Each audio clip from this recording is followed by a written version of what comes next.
You're tuned into That's Life, where we celebrate the beauty, the chaos, and the wonder of real life. Sometimes it makes you laugh, sometimes it makes you cry, but it always makes you feel. Settle in. We're just getting started.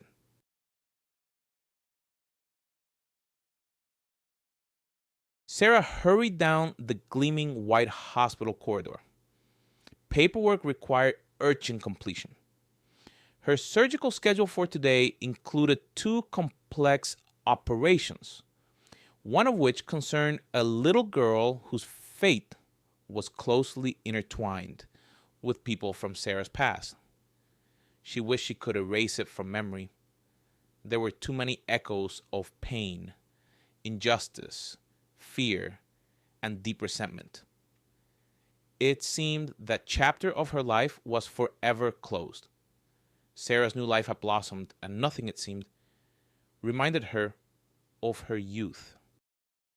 However, just recently, the past had knocked on her door again. But this time, everything appeared in a different light. Sitting in the office were those very faces from the past. It was as if Sarah had been doused with ice water. She recognized them instantly, despite the many years that had passed since the day the very young girl, with a light backpack on her back, had practically run away from her childhood home. Both of them had changed, but Sarah couldn't help but recognize them. The conversation was long and difficult. They didn't try to reproach her for anything, and there were plenty of reasons to. A great misfortune had simply befallen them. And after that, how could you not believe in the boomerangs of fate? As often happens, this boomerang, had also struck a completely innocent person, a tiny one at that. That person, or rather, that little girl, needed help. Sarah, an experienced doctor, had encountered similar cases before and knew how to proceed. That night after the meeting, sleep didn't come easily to Sarah. Her children had long been fast asleep in their rooms. Her beloved husband breathed evenly and deeply, lost in slumber. Sarah tossed and turned in bed, remembering, and though she didn't want to, scenes from the past appeared before her eyes, like frames from an old film. Sarah didn't remember her birth mother at all. She only knew that she had once existed, but the girl was only 4 years old when her closest person was gone. Sarah learned about her mother from her father, though he didn't much like remembering his first wife, partly because it caused him pain. As she grew older, Sarah noticed the sadness in his eyes whenever her mother was mentioned. But then Susan appeared, a woman who entered the house when Sarah was 7 years old, and immediately became its full mistress. The stepmother couldn't stand any mention of her predecessor, so the father kept silent, not wanting to upset his current wife unnecessarily. Sarah had another relative, her mother's cousin, Aunt Helen, but she lived in another city. From childhood, Sarah used to visit her for a week or two during summer holidays. And before Helen moved away, niece and aunt saw each other much more often. That was a happy time. Aunt Helen took the little girl to theaters and museums. They walked around the city, talked a lot, and laughed.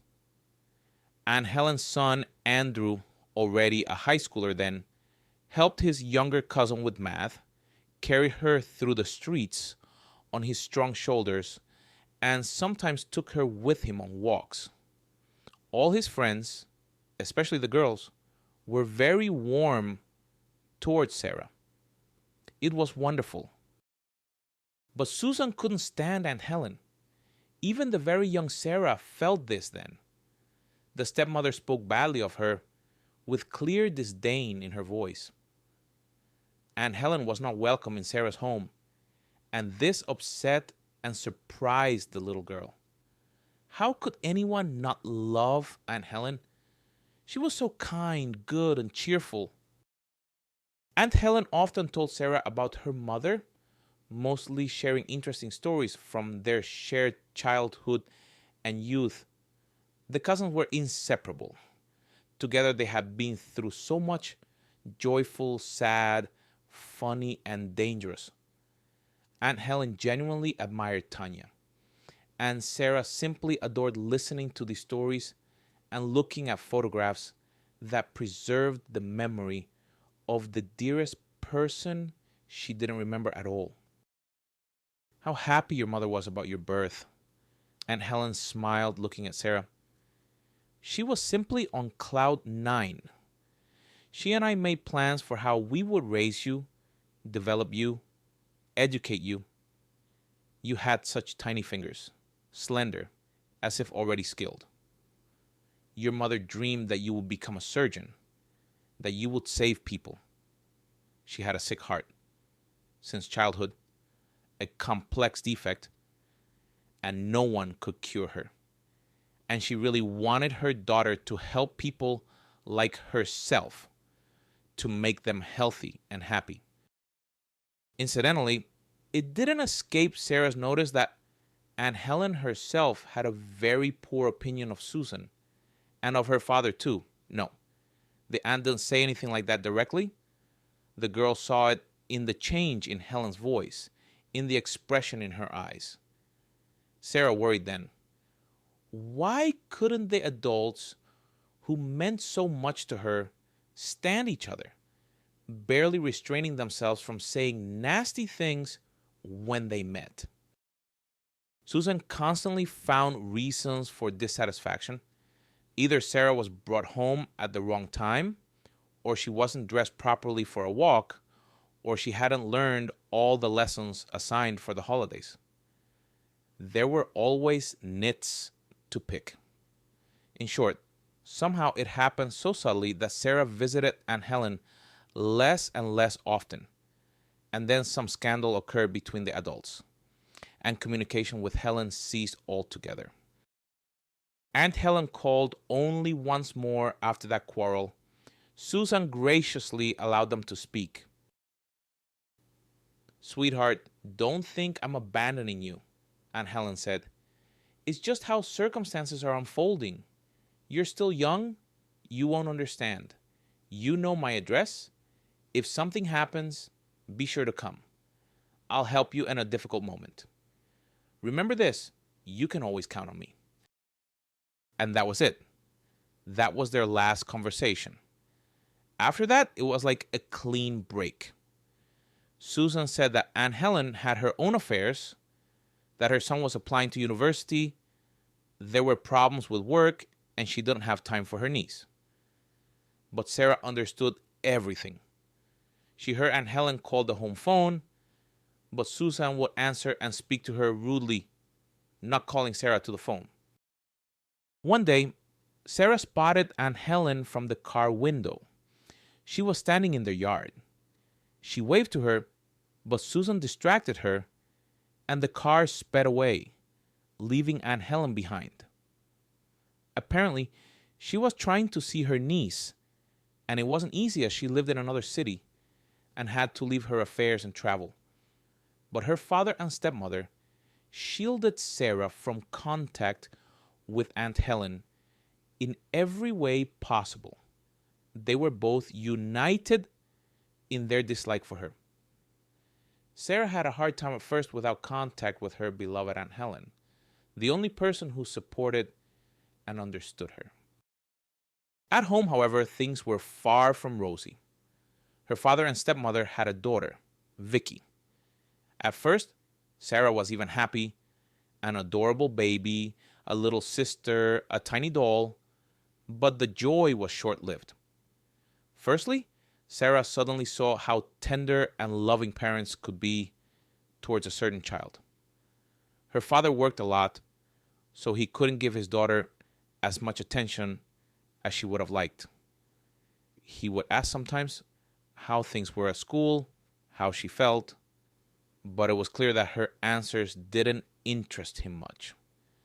And when Sarah asked him to play with her, to give her a piggyback ride, as Andrew and Helen's son often did, to walk in the park or even kick a football around, he would brush her off. And his gaze was distant, as if while talking to his daughter, he was thinking about something else. Susan, meanwhile, simply irritated Sarah. The girl tried to behave perfectly to earn her favor. She did her homework, cleaned up after herself, played quietly and unobtrusively. But Susan always found something to scold her stepdaughter for. This wasn't right. That wasn't right. And again, Susan's gaze directed at an annoying hindrance. It was impossible not to notice this. And yet, the girl had been so drawn to her at first. She wanted what other girls had. Shopping trips with her stepmother, heart-to-heart talks, cooking together. But Susan avoided such interaction in every way. However, she did fulfill her parental duties. No one from the outside could have accused Susan of neglecting the girl.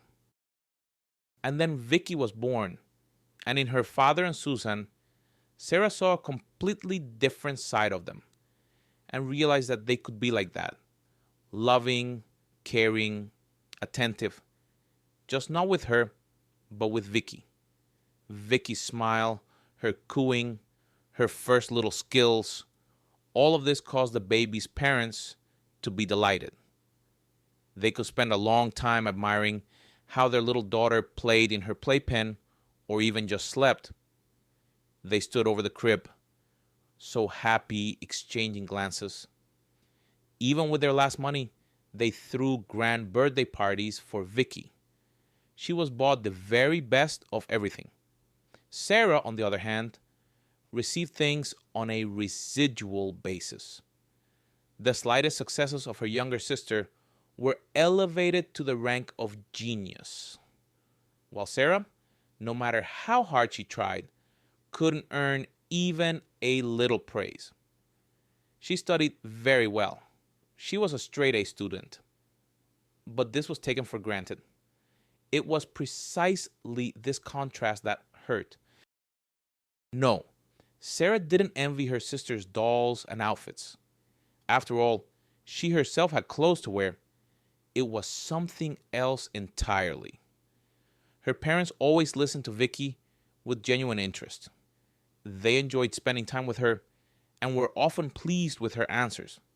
And Sarah, she felt like an outsider in this family, completely alien.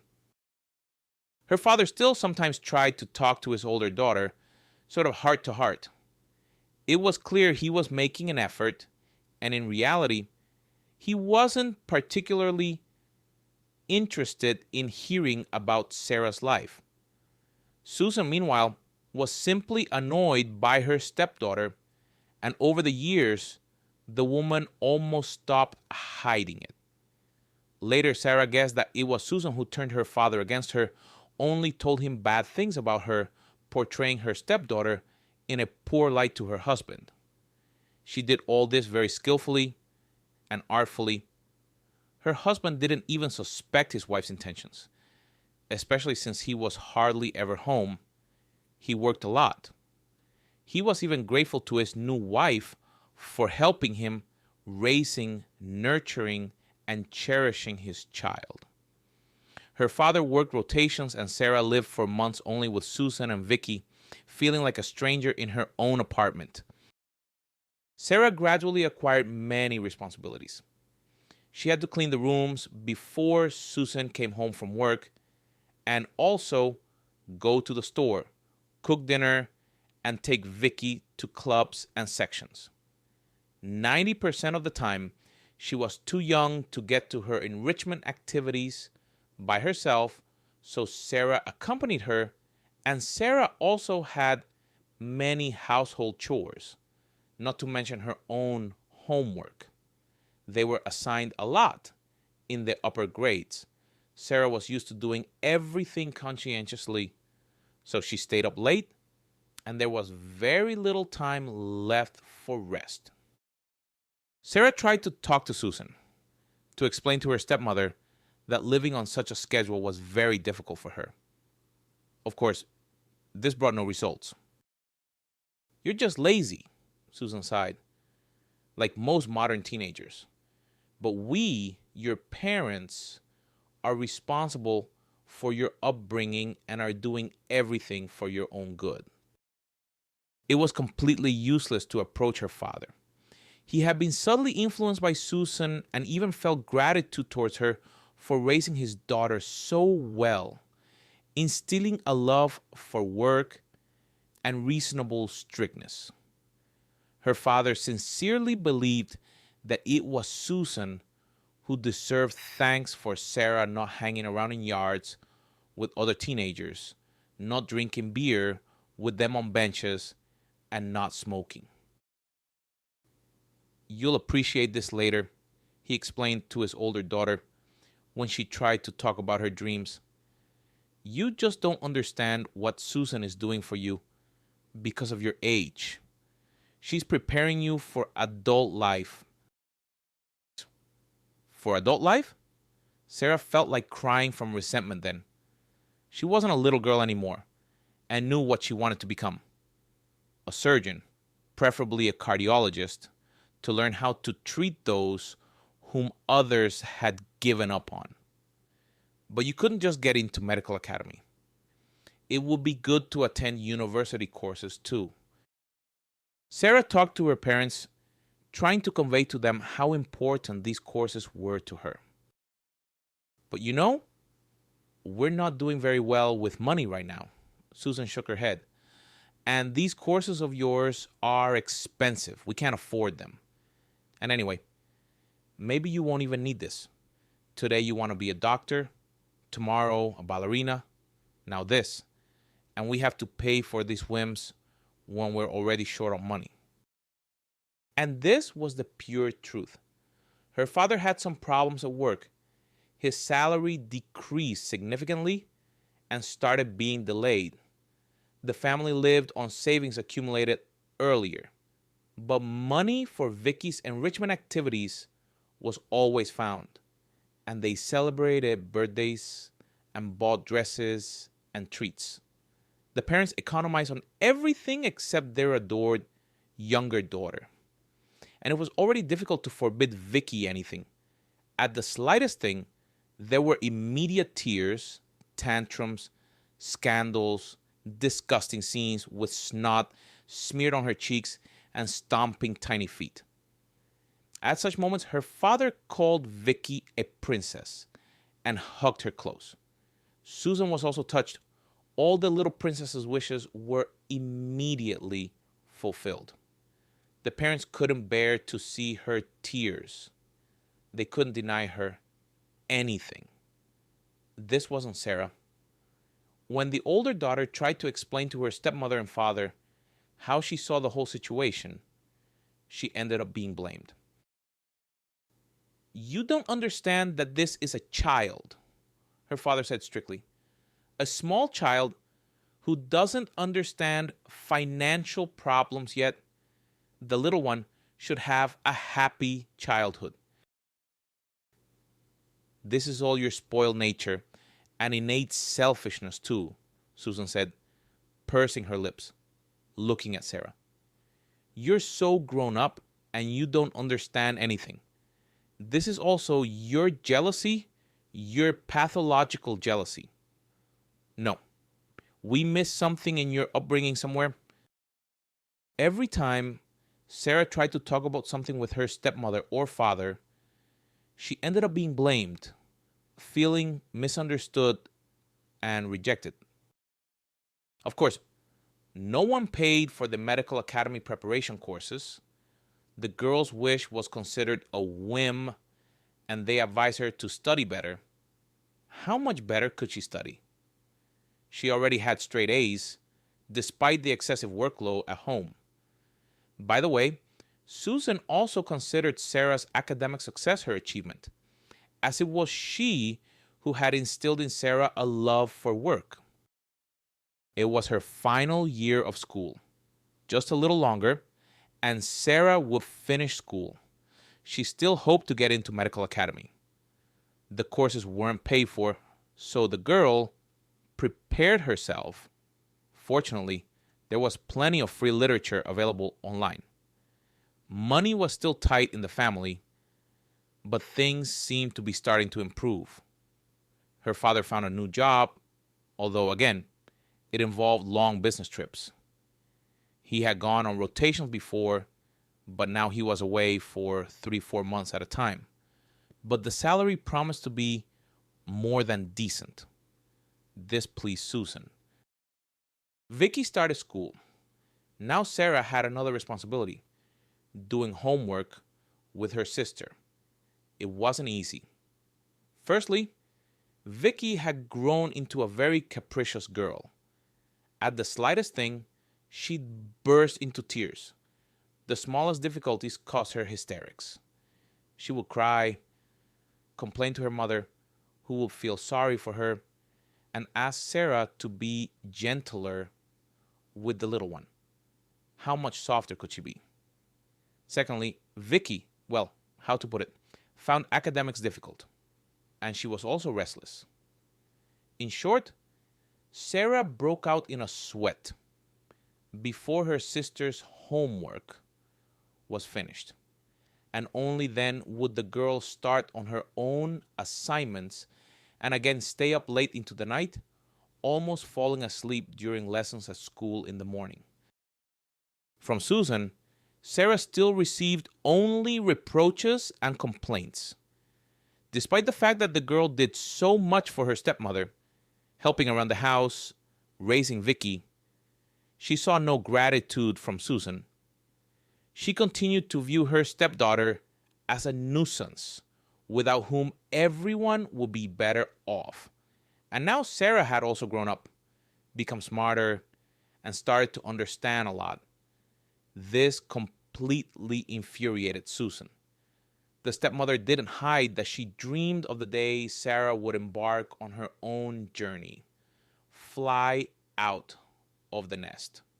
She told her husband that life would improve and be completely different for them after their older daughter grew up. That is, even her father perceived Sarah as some kind of annoying hindrance.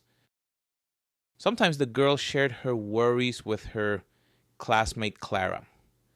She was quiet and smart, even wise, despite her young age. The girl herself was young, but her soul seemed old, having seen a lot. Your stepmother is a typical stepmother.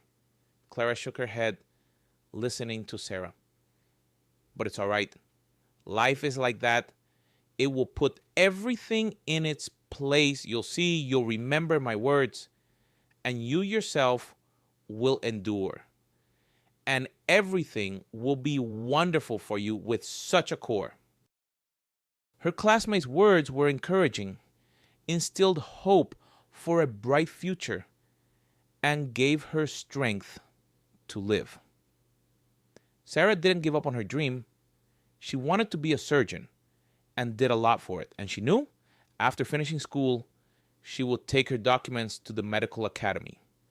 The academy was located in their city, just 3 stops from home. You could even walk. A tall old building in the center. The girl often walked past it among the young men and women hurrying to this temple of science for classes. This was her dream.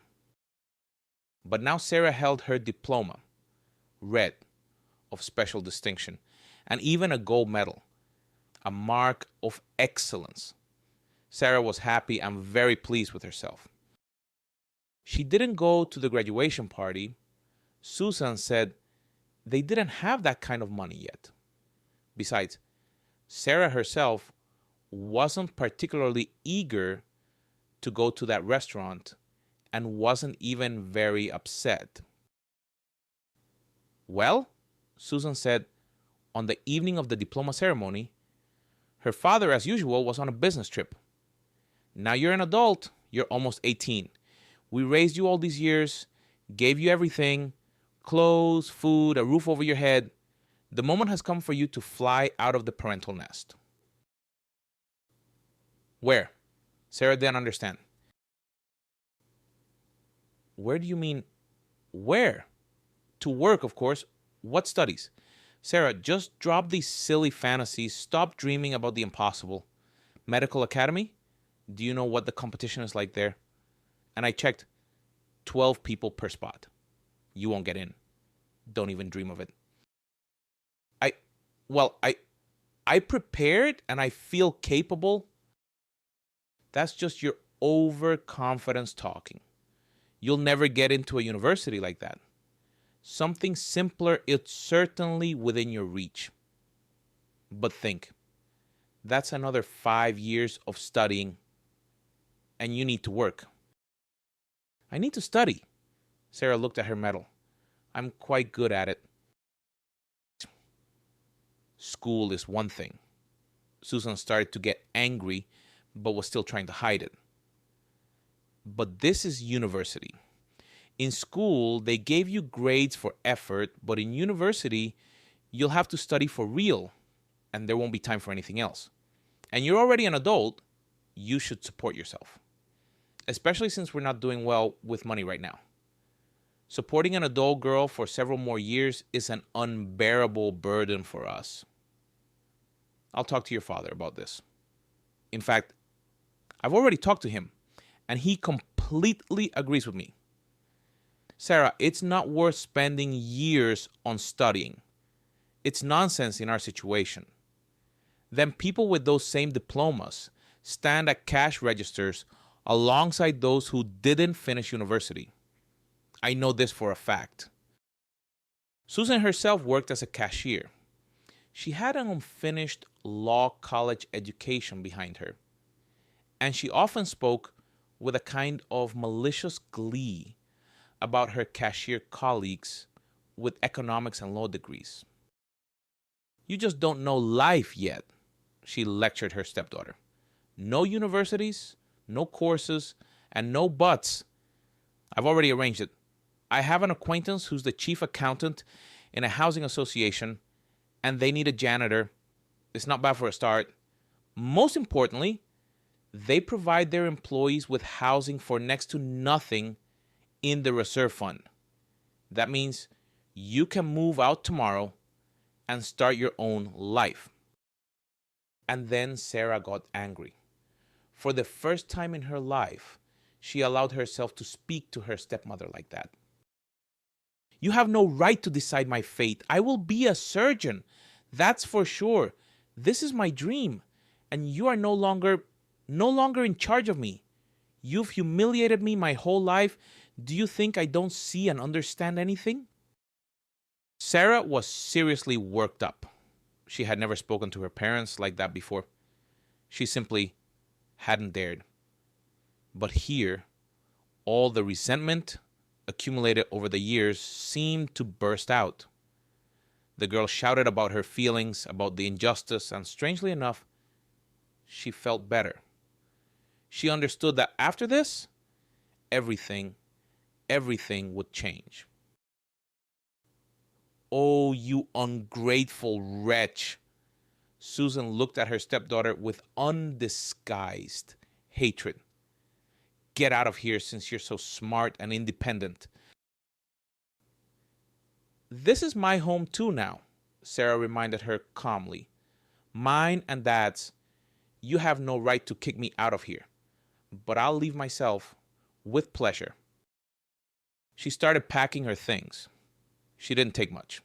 Money, documents, clothes for the first time. She ended up with a small, light backpack. Just right. Sarah knew where to go, though she couldn't guess what awaited her there. After all, she hadn't communicated with Aunt Helen for so many years. But something told her. She would be welcomed at Helen's house and greeted, just as she was in childhood. They would support her, help her, comfort her, give her strength to realize her dream. She should have gone there long ago, instead of enduring the abuse. She left the apartment without looking back. Susan didn't even turn around. Sarah had no doubt. Of course, she would tell her father and portray her, as always, rude, ungrateful, almost a criminal. Her father would believe her. He believed every word his wife said. It was easier and more convenient for him that way. Well, it was time to admit that even her own father didn't understand or accept his daughter. He had made his choice. Nothing more connected Sarah to this family. Well, except for the shared inheritance, of course, but it was too early to think about that. Waiting room. She bought a ticket to the city where Aunt Helen lived easily without any problems. The inner city bus was scheduled to depart in half an hour. Sarah considered this luck a good sign and smiled.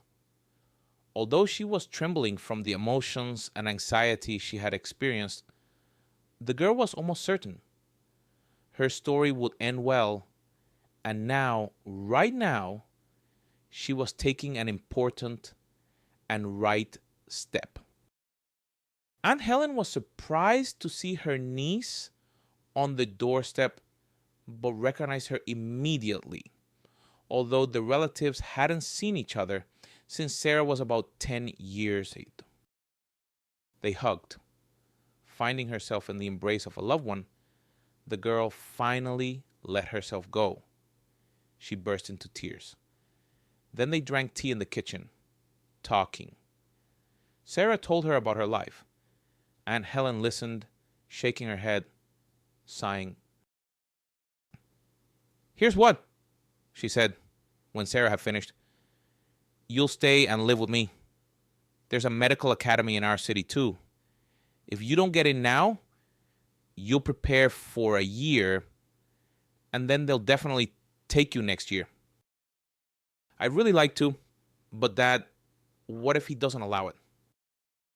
You'll be 18 in a week. You can choose where to live yourself," and Helen reminded her.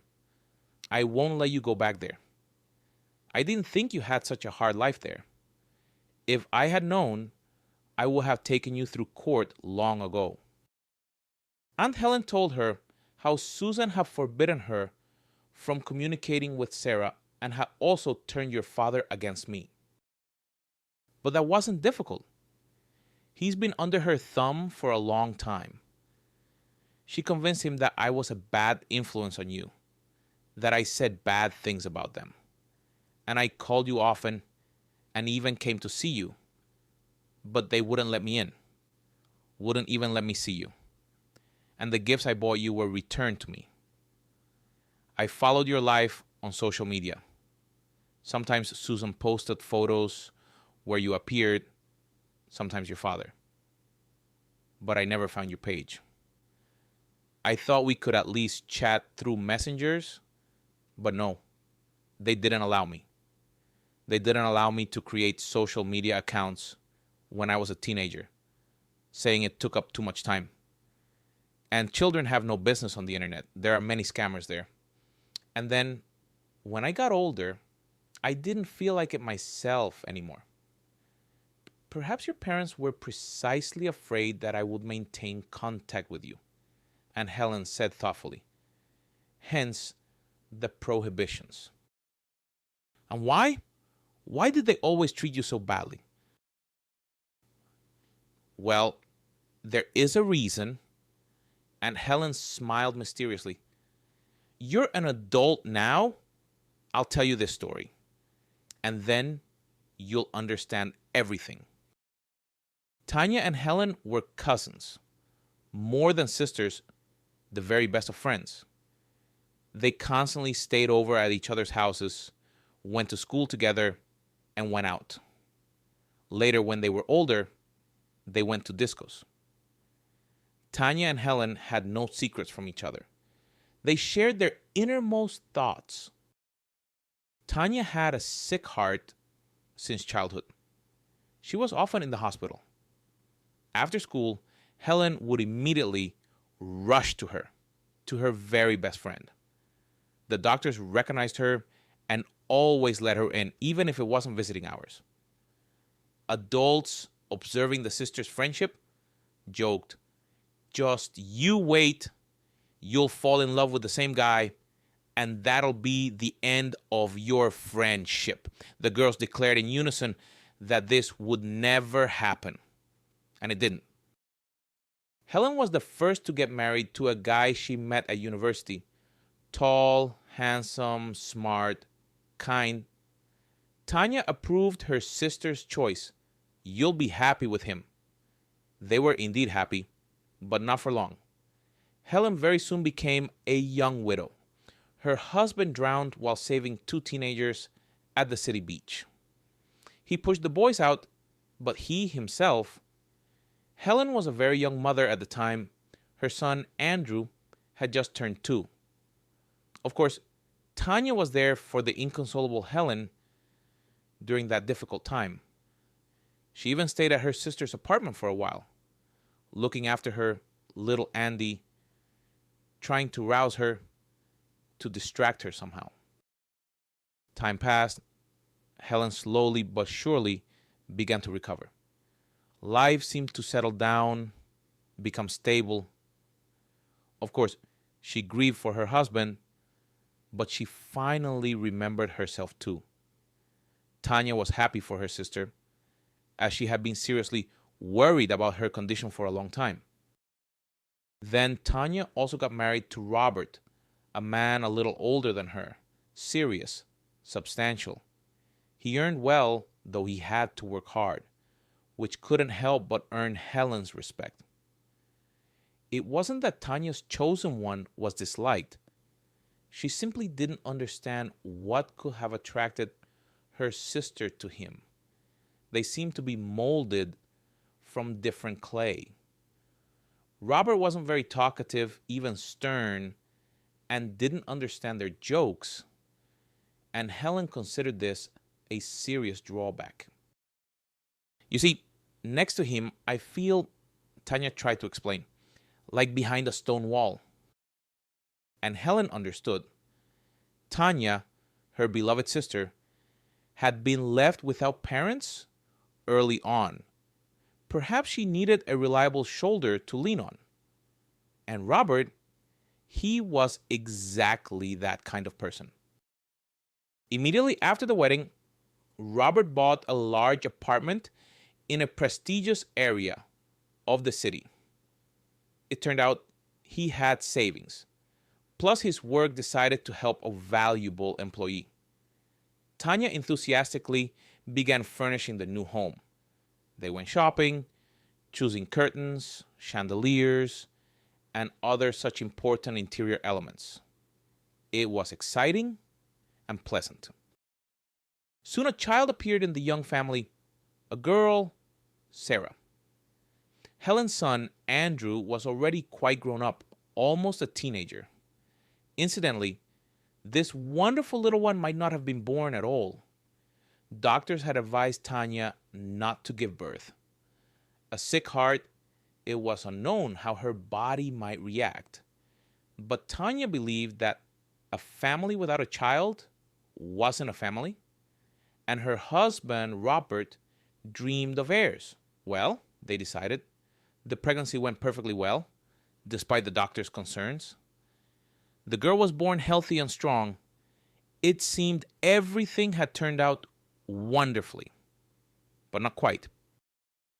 A year after giving birth, Tanya's condition began to worsen. The strain on her not-so-healthy body had taken its toll.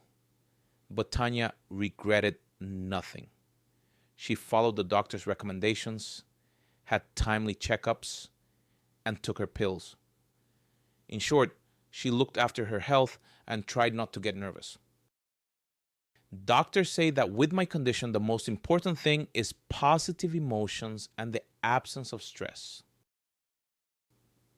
Well, you have positive emotions in abundance, Helen smiled, looking at her sweet, funny niece. That's true, and I have no stress. Everything is good in our family.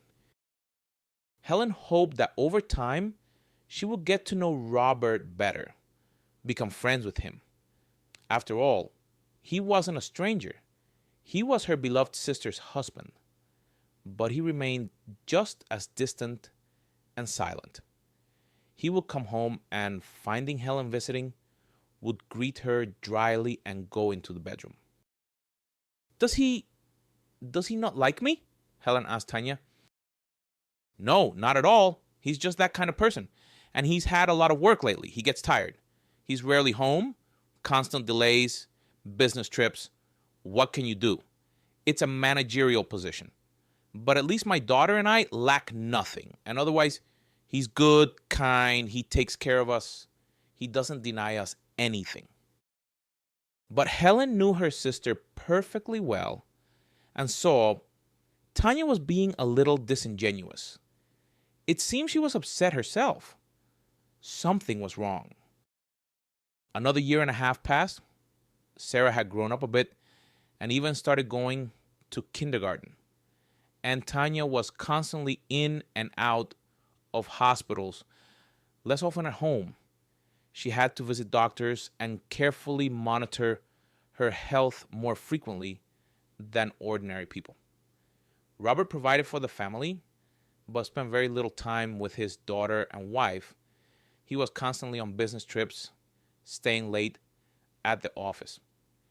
And at home, he behaved distantly, which Tanya explained as her husband's fatigue in her sister's eyes, and perhaps even in her own. But Helen saw, she understood, something wasn't right. She felt hurt for her sister. And one day, Helen saw her suspicions confirmed firsthand. Yes, Robert was indeed cheating on her. That day, the school called her and said that Andrew had a fever and had been sent home. The worried mother asked her boss for time off. You never know. Maybe her son needed help. It wasn't clear what his condition was. That's why she was running through the train station at that moment. It was a shorter way home. And she saw them. Robert and his companion. Beautiful, slender, tall, with a fashionable, model-like appearance, as they said back then. They were coming out of the waiting room. He was carrying both suitcases, his and hers. And Robert was completely different from how Helen was used to seeing him. Inspired, his eyes burning, his mouth not closing, a smile never leaving his face. He looked at his companion with what was truly some kind of adoration, and she seemed to allow herself to be admired. And Helen stopped, watching the couple with her gaze. A couple of times Robert put his arm around the young woman's waist, drew her close to whisper something in her ear, and even kissed her once, passionately and quickly, because she playfully pushed him away almost immediately. In short, there was no doubt left. And this was despite the fact that Tanya had said her husband had gone on another business trip. But the train that had just arrived at the station was a direct route from Sochi. Apparently, Robert and the beauty had gone not on a business trip, but to a resort to relax. Helen even stamped her foot in annoyance. Doctors had advised Tanya to breathe the sea air, but Robert said he didn't have enough time. But going on holiday with his mistress, that was fine. Helen thought for a long time about whether to tell Tanya. On the one hand, her husband was deceiving her, and Helen herself would have preferred to know such things, even though the truth was incredibly bitter. But Tanya, she had a sick heart, and doctors recommended avoiding stress. Wouldn't the news be too difficult for her? In short, Helen decided not to bother Tanya, and instead talk frankly with Robert. For the sake of an important conversation, the woman went to her sister's husband's workplace. Robert's office was located in the city center. Robert was surprised to see his wife's sister at the door of his office. Has something happened? He asked. Something has happened, Helen replied grimly, and without being invited, sat down opposite Robert, pulling a chair up to the desk. And the woman told Robert what she had seen at the station, in detail, omitting nothing. Robert listened calmly, not even raising an eyebrow. And then, yes, I have a woman. There are real feelings between us. We have to meet, well, secretly. I'm not thrilled about it myself. But why? Why? Well, sometimes it happens. Feelings cool down. I thought Tanya was the one, the only one. I was mistaken. Susan. With her, everything is different. Completely different. I would have told my wife a long time ago, but you know yourself, her heart is sick. Tanya's condition is unstable now. Doctors say it's another crisis. When it passes, I'll confess everything. We'll get divorced. I'll help her get settled in life. Don't worry about that. But telling her about Susan now is tantamount to sending her to the grave. You understand this, don't you? Helen thought about it. Of course, Robert was right, 100% right. He was, of course, a scoundrel and a traitor for having an affair with this Susan while married. But in his own way, of course, he was still protecting his wife, the mother of his child, from severe stress, which could have a very detrimental effect on her condition. In short, they agreed with Robert to keep silent for now. It really was much better that way for everyone involved in this story.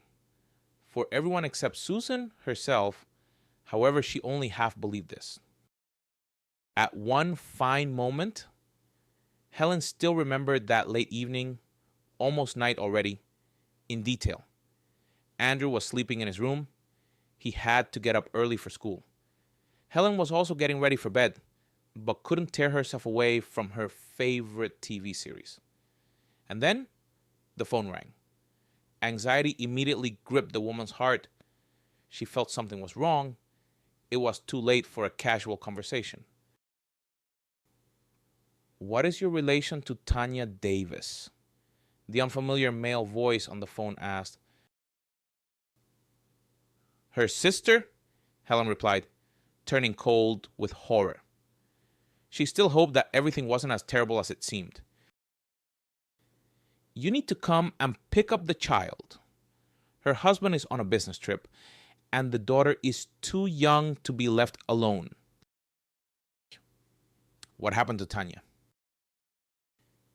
You need to come, the voice repeated, and as soon as possible. Of course, Helen called a taxi and was at her sister's apartment about 15 minutes later. There was something, too many people there. Doctors, police. They spoke with Helen, told her everything. She literally slid down the wall to the floor, sat right on the cold laminate, covering her face with her hands. Tanya had a seizure. She died instantly. But the doctors were too late. Little, bewildered Sarah approached Helen. Fear and incomprehension were visible in the little girl's eyes. Looking at her, Helen understood. She needed to pull herself together. Her niece needed her. Will you take the child? The man in uniform inquired. Of course, Helen nodded. Of course, I'll take her. And Sarah did indeed spend almost a month with Helen.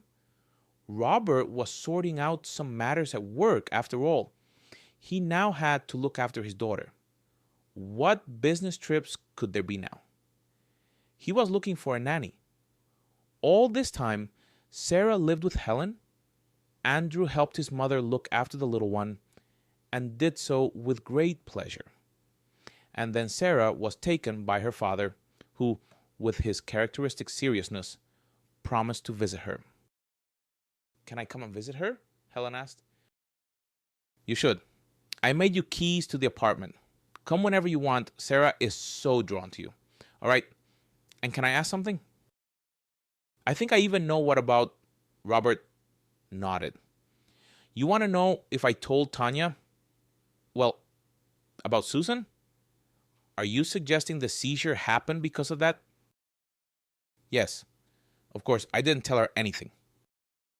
Robert looked at Sarah with a direct, sincere gaze. I would never, under any circumstances, have done that. We talked about this, remember? I knew that truth like that was dangerous for Tanya. Helen believed him. And then, several months after the tragedy, Helen found something among her sister's things. Sarah was truly happy that day. She didn't leave her aunt's side for a moment. When Tanya was visiting them, niece and aunt decided to play dress up. It was fun. The 4-year-old little girl adored dressing up and transforming. And Helen, admittedly, did too. Both of them enjoyed this game, and they even put on music. Helen opened her sister's closet. Her heart habitually tightened at the sight of Tanya's things, which she would never need again. They had chosen this blouse together, and Tanya was wearing this skirt when they went to the cinema for the last time. Not knowing then, of course, that it was the last time. Helen sighed and tried to reach for a hat on the top shelf. The hat caught on something. She reached out her hand, and a pile of things tumbled down right onto Helen. These were hats, scarves, and several photographs, neatly tied with a ribbon. Helen bent down to pick up the pictures and was stunned. The photographs showed Robert and Susan hugging and kissing. One picture looked particularly romantic. Robert and Susan against the backdrop of a stunningly beautiful sea sunset, tanned, clearly in love. So that's what it was. Tanya found out about everything after all. Perhaps the seizure happened precisely because of this. Helen turned over one of the pictures. There was an inscription, apparently made with a lip pencil. Let him go.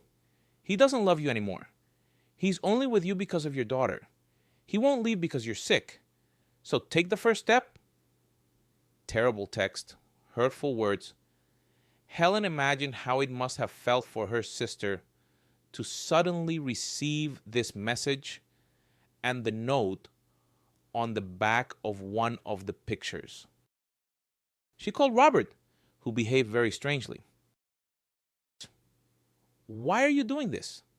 I've already lost my wife and haven't gotten over this grief yet. And now you're setting Susan up too. Why do you need this? I understand you're upset that Tanya is gone. Perhaps that's why you don't want me to be happy either. And that's why you've created this charade. What are you talking about? Where would I have gotten these photos? You don't understand anything at all. Your woman deliberately sent Tanya to the grave. She's a terrible person. She did this. But Robert stuck to his line. And Helen understood. Susan, this attractive, slender woman, had enormous influence over him, which is why he believed her. Cunning, cold, and deceitful. Helen had no doubt this Susan latched onto Robert only because of his apartment, and also his position and decent income. She had a goal, and she achieved it. She destroyed her main rival. Maybe she didn't want her death, but the tragedy certainly worked in her favor. They didn't talk much before, but now, even less. Helen saw Sarah often. Usually, she would pick the girl up for the weekend. Robert still worked a lot. It seemed nothing now prevented the widower and his mistress from finding personal happiness. But for some reason, The man was in no hurry to bring Susan into the house. They met on neutral ground, lived together on vacation, but lived separately in their everyday lives. And only about 3 years after the tragedy did Robert propose to his mistress and bring her home to his daughter. Sarah was already in the first grade then. Well, and since Susan became Robert's lawful wife, Helen was gradually discouraged from visiting the house. Helen, incidentally, had already moved to another city by then, bought a larger apartment there, and found a good job. She even thought about taking Sarah for good because, well, why would Robert need her in his new family? She wanted to gain guardianship over her niece, which is why she improved her living conditions to ensure no obstacles would arise. But unexpectedly, Robert declared that he would raise his daughter himself. This was strange. He had never shown any particular love or affection for the girl, nor did he look after her. He simply hired a nanny after his wife passed away. They gradually reduced our communication to nothing, Helen said, looking at her now adult niece. This wasn't difficult, considering I now lived in another city. Susan, she tried in every way to keep you away from me because she understood perfectly well I knew everything. I know what she did to Tanya. And probably she was afraid that I would tell you everything, that I would somehow prove I was right to Robert, and he would kick her out. In short, it was understandable that she was uncomfortable having someone like me around, someone who knew all her secrets. So they pushed me away, but I tried to see you. After all, they were the parents, the legal guardians, and I essentially had no rights to communicate with you. And I thought Susan appeared later, well, after Mom was gone. Perhaps they delayed the wedding so that you would think that later when you grew up. No, Susan was in your father's life before the tragedy, and most likely, she was the reason for what happened to your mother. I was scared to leave you with such a person, but what could I do? Besides, I watched over you from afar. From the outside, everything looked fine. You wouldn't even think you had such a hard life there. How could she be? She didn't even spare a child. I won't go back to them. Of course, you won't. You're almost 18 now. You can decide where to live yourself.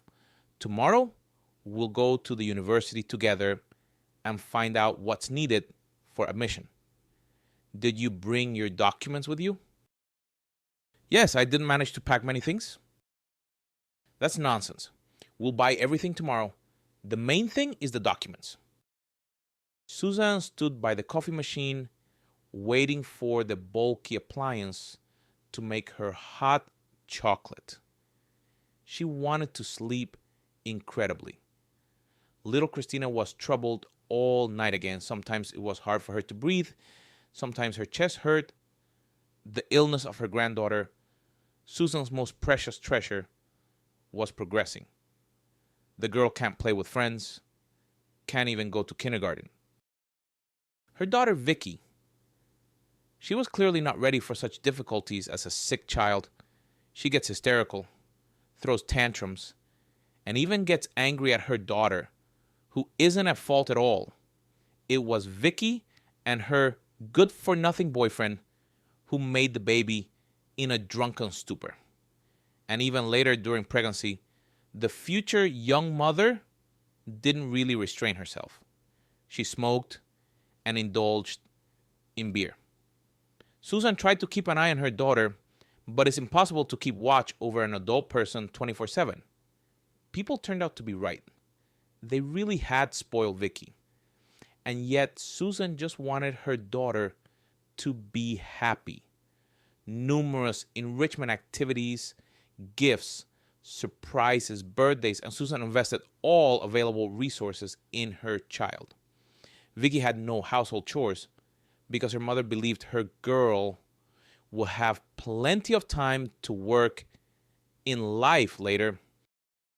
Robert, he didn't particularly interfere in his younger daughter's upbringing, completely trusting his wife with this matter. And generally, he was never home. He was earning money to support the family. Susan was absolutely convinced you couldn't spoil a child with love. Childhood whims would pass with age, and her daughter would grow into a strong, self-respecting person. Only at one point, Vicky stopped studying altogether because she was used to doing only what she wanted. She dropped out of school in 10th grade, declared she would never go to university, not even to a commercial faculty where almost everyone gets in if you just pay, because she was tired of studying and finally wanted to enjoy life to the fullest. Vicky got involved with a bad crowd and often started coming home drunk in the early morning. Susan could do nothing with her unruly daughter. Neither could Robert. He had no idea how to deal with Vicky at all. He had never really been involved in her upbringing. Although he loved her very much, he transferred money, bought gifts, and then something terrible happened. Robert was in an accident on the highway when he was driving home from another business trip. And so Susan was left alone. However, she was quick to act, and Robert's apartment and accounts went only to her and Vicky. Processing these assets cost a lot of money and effort, but now it had paid off fully. Sarah, meanwhile, she had been living in another city for a long time, far away, a severed slice. Susan wasn't particularly interested in her fate. Neither was Robert. They only knew that Sarah had indeed gotten into medical school, just as she had dreamed. That was all. No more information. Sarah didn't maintain contact with her parents. She probably communicated with her aunt, with Helen. Well, that was fine. This suited Susan perfectly well. The main thing was that Robert's apartment and money in the accounts went only to them. And then Vicky got pregnant by one of her perpetually drunk admirers. And so Christina was born, weak, pale. Even in the maternity hospital, she was found to have a serious heart defect, one with which people live at best until 7 or 8 years old, if an operation isn't performed. And little Christina is already 5. Of course, Susan threw all her energy into her granddaughter's rehabilitation and treatment. She herself was surprised by the strength of the feelings she felt for the little one. She had once dreamed that this money would provide them with a happy life without hardship and saving, but it turned out differently. Everything went towards Christina's rather expensive supportive treatment. The girl underwent several operations. This only slightly improved the situation, but didn't fundamentally solve the problem. It was terrifying to think about what could happen to her granddaughter. Even Vicky, usually carefree, frivolous, and thinking only of herself, even she, it seemed, had realized that the jokes were over and tried to care for her daughter as much as possible. But the main part of the care still lay on Susan's shoulders. In their city, everyone refused further treatment for Christina. There were no such facilities or necessary specialists there. So Susan, Vicky, and Christina went to Moscow. They were advised a children's surgery center where it seemed almost like wizards worked, helping even in the most severe cases. Getting an appointment was difficult. The queue was long, but Susan still managed to get through. However, at the appointment, they were taken aback. The queue was huge because people were coming from all over the country. And most patients had situations like Christina's, which couldn't tolerate delay. No one could be moved up. And by that time, the girl's condition might well worsen so much that no one would take her to the operating table. They prescribed the little one medication therapy for now, but no one could say whether it would help or not. Susan drank her hot chocolate, leaning her back against the light hospital wall. Nearby, a bewildered Vicky sat on a couch, with Christina sleeping on her lap, unaware of how serious everything was. And Susan could barely hold back tears of helplessness and despair. She couldn't do anything more. And suddenly, "Oh, Davis, bless her heart," one orderly was saying to another. Everyone had given up on him. His heart was full of holes. Well, that's what the doctor said. Hopeless. But she performed an operation at night in her free time, didn't leave the table for 5 hours, and saved the boy. He'll live now, and he'll become completely healthy. A miracle. Davis is a pediatric cardiac surgeon sent by God. The other orderly nodded in agreement. And a good person, too. If only there were more people like her in the world. Excuse me, where is Dr. Sarah Davis's office? Susan rushed up to the orderlies and asked them to show her to this doctor's office. She had almost no doubt. No, it seemed too fantastic, but still. Sarah was finishing another report when suddenly a woman from the past appeared at the door of her office. The one who had once caused her so much pain, so many problems. Susan. And next to her, holding a sleeping child in her arms, stood Vicky. Sarah recognized her sister too, although she had last seen her when she was still a primary school student. For some reason, she felt fear and also dislike, contempt, disgust, but also surprise, of course. And why? Why had the past sought her out at the very moment when everything in her life had settled down and improved? Susan began to speak. She cried, asked for forgiveness, and seemed genuinely remorseful for her behavior back then. What has happened, perhaps it is precisely a boomerang, a punishment for me for how I treated you. But this child, an innocent child. You are our last hope, Sarah. Take her for the operation. Otherwise, she won't live to see her turn. You do this sometimes, I know. You take on difficult cases in your off hours. I can't ask you this after everything, but I am asking. I have no one else to turn to. Sarah looked at the little girl in her sister's arms. Her niece, it turned out. And with surprise, she suddenly realized that she no longer felt resentment. And the dislike for these two people had also somehow vanished. Before Sarah were people, unhappy, frightened people who needed help, and a child, a seriously ill child. Sarah asked for Christina's documents. She needed to understand what they were dealing with. Susan readily pulled a thick folder from her bag, test results, ultrasound reports, scans. Yes, the situation was indeed complex and couldn't tolerate delay. But Sarah knew she could handle it. She had dealt with such cases before. True, she would, of course, have to sacrifice her free time again. But this was such a small price compared to a child's life that it wasn't worth mentioning. Sarah had gone into medicine precisely to save people. This was her calling, her dream. Some tests will need to be redone, Sarah said. And don't worry, everything will be all right.